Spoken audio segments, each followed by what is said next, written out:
In this video, we will be looking at how we can go to each, how we can visit each node of a binary tree. If you will remember, when we were discussing linked lists in CS32, one of the things that we did was to look at how we can move from one element of the linked list to the next element, and how we can cover all of the elements of the linked list. So basically the same idea. So that is what we want to do with binary tree reversal. So if we have a binary tree, for example, we have this binary tree, and we want to go from, and we want to visit all of the, nodes in this binary tree. So, well, we will often start at node A because that is the root. From node A, we can visit B, and then from node B, we can visit D. Well, as you can see, in binary trees, given the at its current structure, there's no way for us to return from node D to node B so that we can visit the other part of the binary tree. So that is not a native operation in binary trees. So what we can do is um, we will try to look at how um, recursion can be used to to for us to have algorithms that we can use to visit all nodes of the binary tree. Take note again, as I am emphasizing since the earlier videos, a binary tree is a recursive data structure, so we should expect that many of the algorithms that we will be utilizing are um, recursive in nature. So I think in CS31, you were already able to encounter this example of reversal algorithm. So we have the pre-order reversal algorithm where the idea is we first visit the node, and then recursively we will be doing pre-order at the left subtree. And after we have completed that, recursively again, we will do a pre-order call for the right subtree. For in-order reversal, so we just change the order of operations. We first do the in-order reversal on the left subtree, and then after we have completed all of those, after we have completed the in-order reversal for the left subtree, we now visit the node, and then we do a recursive in-order reversal again for the right subtree. And then for post order, again, the idea is the same. However, we put the part where we will visit the node at the last part. So we will first recursively call post order for the left side, and then we will recursively call post order at the right side, and then we visit the node. Okay, so intuitively, um, we will have an idea of how these three reversal algorithms will actually visit. Well, definitely they will visit all the vertices, all the nodes in the tree. However, the order of them visiting the node, the order will be different, and we will be able to see some interesting properties um, for each of these reversal algorithms. So we start with pre-ordered reversal. So the idea is we will visit the node, and then we will recursively call pre-order here, and then we will recursively call pre-order in the right. So when we call pre-order here, we will also visit this node, and we will recursively call pre-order here and recursively pre-order here. Take note that while we are doing this pre-order, there are two other pre-order calls that are in our function stack that will occur once we have completed this call. So, well, that's the nature of having recursive algorithms. And then so we visit the, and then that is how we reorder algorithm, the reorder reversal works. Clearly, in reordered reversal, we first visit the parent before visiting or processing the child node. So we expect that the parent will always appear before the child node or even before the various descendant nodes. Okay? So to visually look at reordered reversal, so for example, we have this tree, we visit A, so we put A here, and then we recursively call reorder left. When we call reorder left, what we will do is we will visit B, and then recursively we will call reorder left again. So what will happen? We visit B. Since B has no left hub tree, so we will not, there will be no we will not do the pre-order call will terminate immediately. And similarly, since B has no right hub tree, obviously the pre-order call will terminate the pre-order call at the right hand of B will also terminate immediately. So once we have visited, once we have called the pre-order function for the left hub tree, and once we have invoked the pre-order function for the right hub tree, then basically that's it. We are now done with this vertex. We now return vertex B. So essentially, since we have already completed this one, the pre-order call that we made earlier for vertex B is already done. We can now call the pre-order function for the right side of vertex B.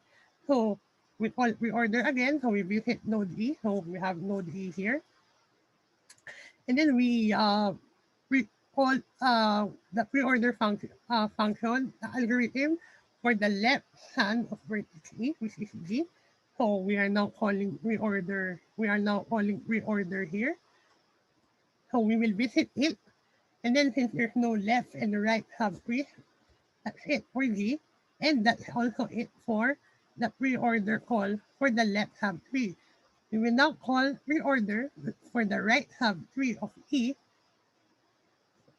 So that will be H. So we will visit H. And then since there are no left and right subtrees, the pre-order call will terminate. And we have now completed both the pre-order left and the pre-order right for node E. So we will terminate it. And similarly, since we have completed the pre-order left and the pre-order right for node B, we will terminate. Basically, that's it. And then we will now go to node A again because we have so what happened was we have now completed the pre-order call for the left hub tree of node A. We will now call the pre-order right. So we will just repeat the process. So we will visit C, we will visit F, and we will visit I, and then essentially we will just terminate the pre-order call. So this is the order of this is the order of elements that were visited based on the pre-order reversal. So what we will notice is node A is the first vertex, it's the first node that was visited, and the rest of the nodes are the descendant of node A. Node B is the next one, and D, E, G, H. So this one are the descendant of B. So one property that we can see is that given the node, if we know the number of descendants for this node, then we should expect that the next positions will be occupied by the descendants of a particular node in reorder reversal. In order reversal, so as I mentioned earlier, the only difference is we first, before visiting the node, we first call the in order to the left hand tree of that node. So intuitively, the idea is before we visit a node, we first reverse the left side, and then we visit it, and then we reverse the right side. Intuitively, when we look at the ordering later of the vertices, the vertex at the left of the node are the vertices are the nodes at the left subtree of that node, while the nodes at the right side of the node are the nodes that are at the right subtree of that node. So that is one observation that we will be seeing later. So, so this is in order reversal. So the first thing we will do will be we will have an in order reversal at the left side. So and then we will do an in order. So again, I have to emphasize that these operations are not yet being done. So we will first do an in order reversal here. And again, we will not visit this first, but rather we will do an in order reversal here. So you will see that there are pending function calls here. And then, since there's no left hub tree, we can now visit that.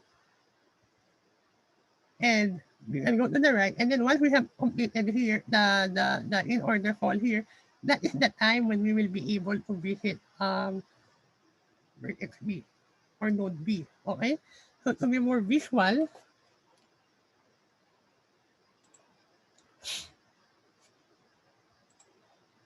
okay, so we start with node A. We do in order, we call the in order reversal for the left hub tree of A.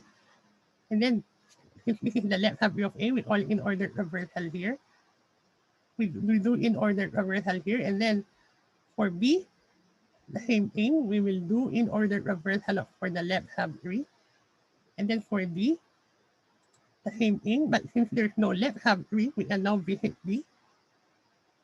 And since there's no right hub tree, basically we can now terminate our call there. And since we have already completed our in order reversal at the left side of node B, we can now visit node B. And then after visiting node B, we can now go to the right hub tree. So we will now do an in order reversal here. So the same thing. So we will not be visiting E, but rather we will do an in order reversal for node E.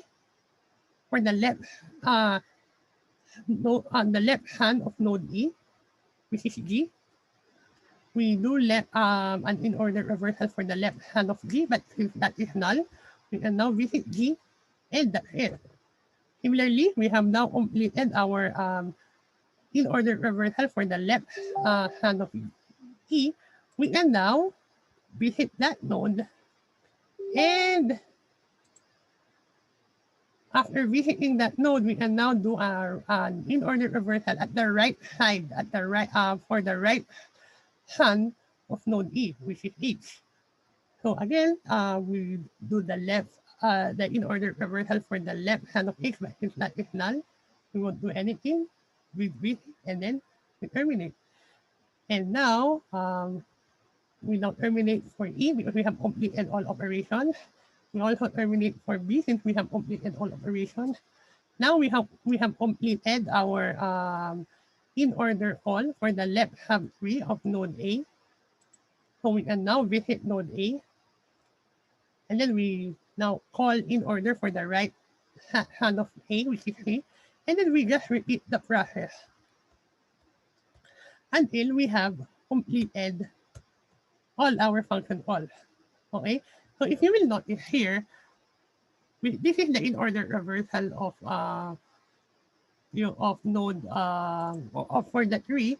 So D is the leftmost node, and that is also so the first node that we will visit will be the leftmost node in the binary tree, while the last node that will be visited will be the rightmost node. And if you will see, the order of elements as they appear in the tree are essentially the order of elements in the in order reversal. Actually, if we will flatten the tree, the order of the node of the flattened tree is basically the in order reversal of the tree.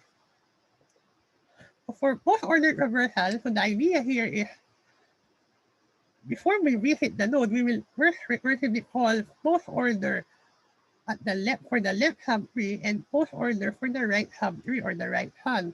So obviously the idea in post-order reversal is we will first do post-order for the left and the right subtree. So the last node that will be visited will be the parent node because before we visit this, we must first complete our post-order call here and our post-order call here. So the root node shall be the last node that will be visited in post-order traversal. So obviously this is somehow opposite of the pre-order traversal. Okay? So looking at the traversal visually, so we start at node A, we call post-order left, and then we have another post-order left, and then we have another post-order left. Since there's no more left subtree, we can now call the post-order for the right subtree. Since there's no more right subtree, we can now visit that node. And then we terminate, and then we return to B. However, we will not be visiting B yet, but rather we will now call post order at this part. So post order right, and then we encounter node E. So we first call post order for node E for the left hand of node E, which is G. And then since there's no left hand or right hand anymore, we can now visit that node. Similarly, that will be we can now visit node H also. So if you will notice, before we get to visit E, we need to first visit the descendant of E.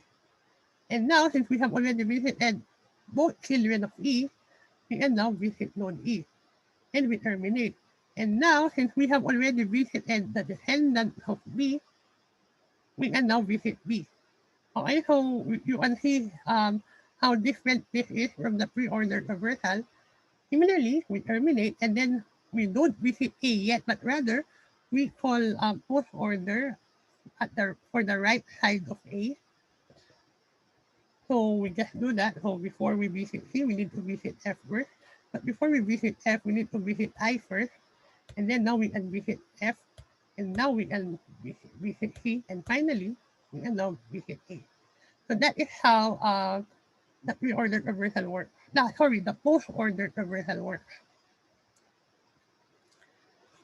So for our next discussion, we will be looking at how binary trees can be represented in a computer.